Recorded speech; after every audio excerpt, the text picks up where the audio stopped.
சமூகத்தினுடைய சொந்தங்களுக்கு வணக்கம். மத்திய கிழக்கு போர் அதன் மிக கொடூரமான 18வது நாளை எட்டியுள்ளது.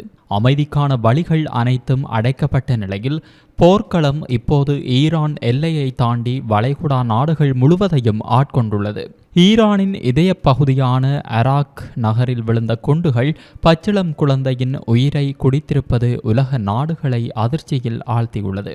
ஒருபுறம் வான்வழி தாக்குதல்களில் பள்ளி குழந்தைகள் பலியாகி வர, மறுபுறம் உலக பொருளாதாரத்தின் உயிர் நாடியான எண்ணெய் கிணறுகள் கொழுந்துவிட்டு எரிகின்றன. ஈராக் தலைநகர் பாக்தாத்தின் பசுமை மண்டலம் ஈரானிய ட்ரோன்களால் தகர்க்கப்பட அமெரிக்க தூதரகம் இன்று நெருப்பு வளையத்திற்குள் சிக்கியுள்ளது.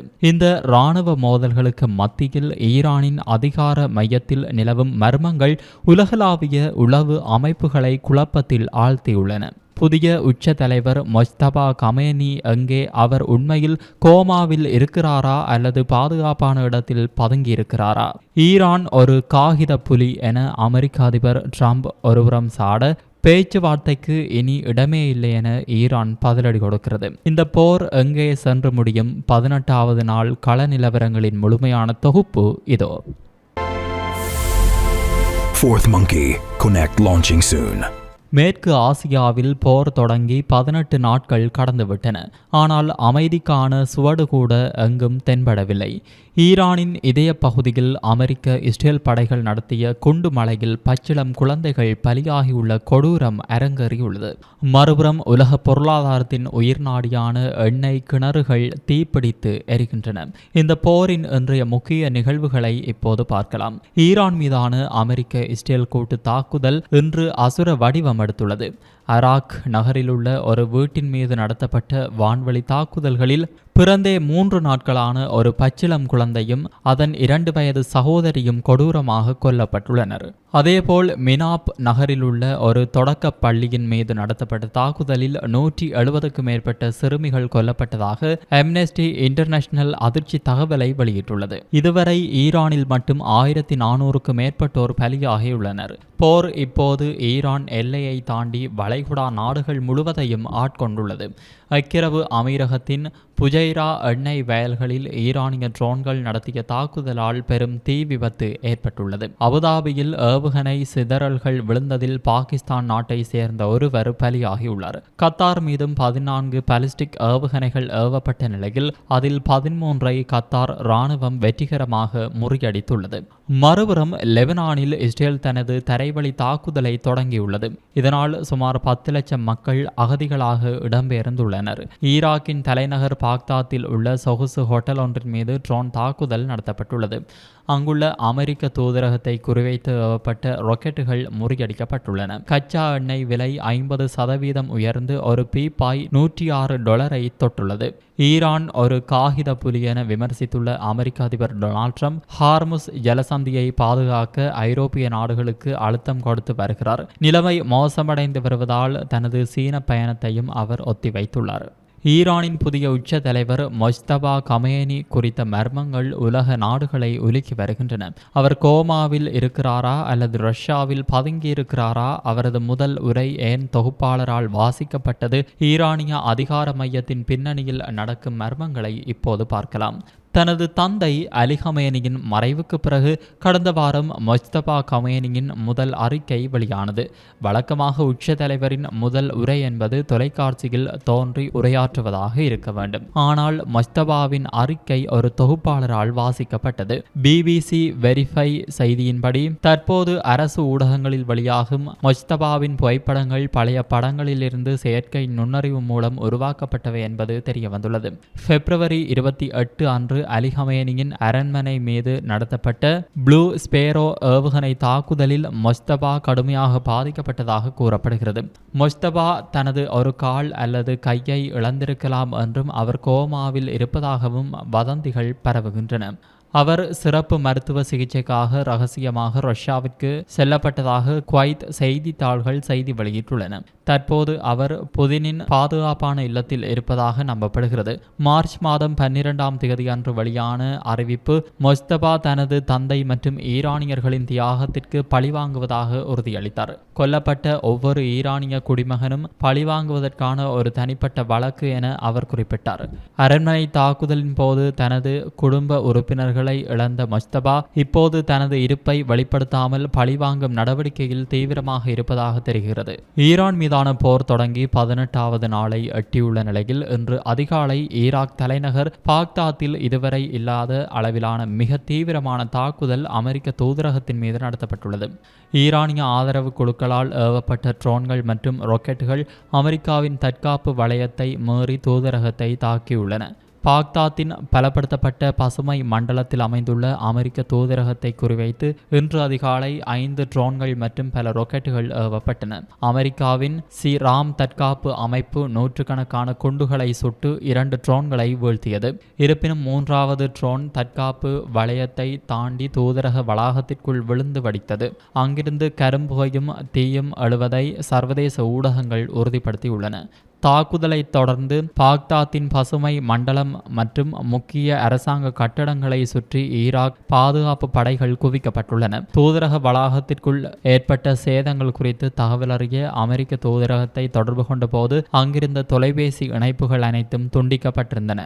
ஹார்முஸ் ஜலசந்தியில் மற்ற நாடுகளின் போர்க்கப்பல்கள் மீது ஈரான் தாக்குதல் நடத்தினால் அந்த நாடு சர்வதேச அளவில் தனிமைப்படுத்தப்பட்டு ஒரு ஒதுக்கப்பட்ட நாடாக மாறும் அபாயம் உள்ளதாக அமெரிக்க குடியரசுக் கட்சி விஜூக நிபுணர் எலி பிரேமர் எச்சரித்துள்ளார்.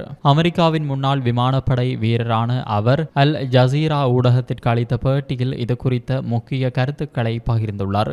உலகளாவிய எண்ணெய் விலைகளில் பெரும் செல்வாக்கு செலுத்தும் ஹார்முஸ் ஜலசந்தியை அச்சுறுத்துவது அமெரிக்காவினுடனான இராணுவ சமநிலையின்மைக்கு ஈரானின் ஒரு தர்க்க ரீதியான பதிலடியாக இருக்கலாம். இருப்பினும் அமெரிக்காவும் அதன் கூட்டாளிகளும் இந்த நீர்வழியை பாதுகாக்க ஒன்றிணைந்து செயல்படும் போது ஈரானின் இத்தகைய நடவடிக்கைகள் எதிர்மறையான விளைவுகளை ஏற்படுத்தும் என்று பிரேமர் குறிப்பிட்டார்.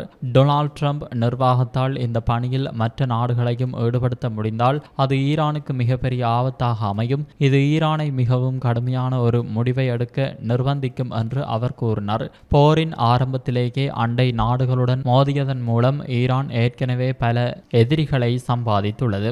அமெரிக்கா அல்லாத பிற நாடுகளின் போர்க்கப்பல்கள் வணிக கப்பல்களுக்கு பாதுகாப்பு அளித்து செல்லும் போது அவற்றின் மீது ஈரான் தாக்குதல் நடத்தினால் அது உலகளாவிய எதிர்ப்பை சந்திக்கும். எண்ணெய் விலைகள் ஈரானுக்கு சாதகமாக அதிகரித்தாலும் சர்வதேச சமூகத்தால் அந்த நாடு முற்றிலுமாக புறக்கணிக்கப்படும் சூழல் உருவாகியுள்ளது. ஹார்முஸ் ஜலசந்தி வழியாக உலகளாவிய கச்சா எண்ணெய் போக்குவரத்தில் பெரும் பகுதி நடைபெறுவதால் அங்கு நிலவும் பதற்றம் சர்வதேச எரிசக்தி சந்தையில் பெரும் கவலையை ஏற்படுத்தியுள்ளது. மத்திய கிழக்கில் போர் மேகங்கள் சூழ்ந்துள்ள நிலையில் உலக பொருளாதாரத்தின் உயிர் நாடியான ஹார்முஸ் ஜலசந்தியில் ஈரான் எடுத்துள்ள ஒரு விசித்திரமான முடிவு சர்வதேச நாடுகளின் கவனத்தை ஈர்த்துள்ளது. அண்டை நாடான ஐக்கிய அரபு அமீரகத்தின் மீது தாக்குதல் நடத்தும் அதே வேளையில் அங்கிருந்து வரும் எண்ணெய் கப்பல்களை மட்டும் ஈரான் அனுமதிப்பது ஏன் என்கின்ற கேள்வி எழுந்துள்ளது. ஈரான் வெளியுறவு அமைச்சர் அப்பாஸ் அராக்சி திங்கட்கிழமை அன்று வெளியிட்ட அறிவிப்பில் ஹார்முஸ் ஜலசந்தி இனி எதிரிகள் மற்றும் அவர்களின் ஆதரவாளர்களுக்கு மூடப்பட்டுள்ளதாக தெரிவித்தார். 48 கிலோமீட்டர் அகலம் கொண்ட இந்த குறுகிய கடல்வழி பாதை வழியாகவே உலகின் கச்சா எண்ணெய் விநியோகத்தில் பெரும் பகுதி நடைபெறுகிறது. இந்த முற்றுகை காரணமாக பாகிஸ்தான் உள்ளிட்ட நாடுகளில் எரிபொருள் தட்டுப்பாடு ஏற்பட்டு பள்ளிகள் மூடப்படும் நிலைக்கு தள்ளப்பட்டுள்ளன. இந்த முற்றுகைக்கு நடுவே திங்களன்று அபுதாபியின் தாஸ் கச்சா எண்ணெயை சுமந்து வந்த தி அஃப்ராமாக்ஸ் கராச்சி என்ற பாகிஸ்தான் டேங்கர் கப்பல் மட்டும் தடையின்றி ஜலசந்தியை கடந்து செல்ல அனுமதிக்கப்பட்டது. பாகிஸ்தான் காட்டிய ஆதரவு மற்றும் ஒற்றுமைக்காக இந்த சிறப்பு சலுகை வழங்கப்பட்டதாக ஈரான் தரப்பு கூறுகிறது. ஒருபுறம் கப்பல்களை அனுமதித்தாலும் மறுபுறம் அமீரகத்தின் மீதான தனது அழுத்தத்தை ஈரான் குறைக்கவில்லை. ஃபுஜைராவிலுள்ள எண்ணெய் சேமிப்பு தளத்தின் மீது ஈரானிய ட்ரோன்கள் தாக்குதல் நடத்தின. இதில் தீ விபத்து ஏற்பட்டாலும் உயிரிழப்புகள் ஏதும் இல்லை. ஐக்கிய அரபு அமீரகத்தில் அமீரகத்தின் ஜனாதிபதி முகமது பின் சஜீத் அல் நஹ்யான் இதற்கு கடும் கண்டனம் தெரிவித்துள்ளார். உங்கள் போர் உங்கள் அண்டை நாடுகளுடன் அல்ல என்று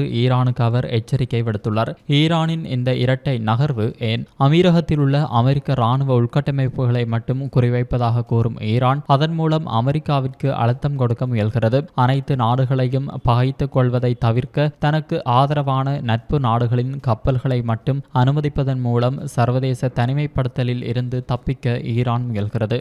மேற்கு ஆசியாவில் போர் தீவிரமடைந்துள்ள நிலையில் அமெரிக்காவுடனான ராஜதந்திர உறவுகள் குறித்து ஈரான் அதிரடியான கருத்தை வெளியிட்டுள்ளது. அமெரிக்க அதிபர் டொனால்ட் ட்ரம்ப் அமைதி ஒப்பந்தத்தை விரும்புவதாக கூறினாலும் ஈரான் அதனை முற்றிலுமாக நிராகரித்துள்ளது. ஈரான் வெளியுறவு அமைச்சர் அப்பாஸ் அராக்சி இன்று செவ்வாய்க்கிழமை செய்தியாளர்களிடம் பேசுகையில் அமெரிக்க அதிபர் டொனால்ட் ட்ரம்பை கடுமையாக குற்றம் சாட்டினார். வாஷிங்டன் நிர்வாகம் திட்டமிட்டு ராஜதந்திர உறவுகளை சீர்குலைக்கிறது. அமெரிக்கா தாக்குதல்களை தொடங்கிய தருணத்திலே அமைதி பேச்சுவார்த்தைகள் முடிவுக்கு வந்துவிட்டன என்று அவர் குறிப்பிட்டார். மேலும் அமெரிக்க அதிகாரிகளுடன் சமீபத்தில் தொடர்பு கொண்டதாக வெளியான செய்திகளை அவர் திட்டவட்டமாக மறுத்துள்ளார். போர் தொடங்குவதற்கு முன்பு இருந்த தொடர்புதான் கடைசியானது என்றும் தற்போது பேச வேண்டிய அவசியம் எழவில்லை என்றும் அவர் தெளிவுபடுத்தினார். மறுபுறம் வெள்ளை மாளிகையில் பேசிய அதிபர் ட்ரம்ப் ஈரான் தற்போதைய சூழலில் அமெரிக்காவுடன் ஒரு ஒப்பந்தத்தை எட்ட தீவிரமாக துடிக்கிறது என்று கூறினார். இருப்பினும் தற்போதைய கடுமையான நிபந்தனைகளின் கீழ் பேச்சுவார்த்தை நடத்த அமெரிக்கா தயாராக இல்லை என்பதையும் அவர் சூசகமாக தெரிவித்தார். இராணுவ ரீதியாக ஒருபுறம் மோதல்கள் நடந்தாலும் ராஜதந்திர ரீதியாக இரு நாடுகளுக்கும் இடையே ஆழமான பிளவு ஏற்பட்டுள்ளது.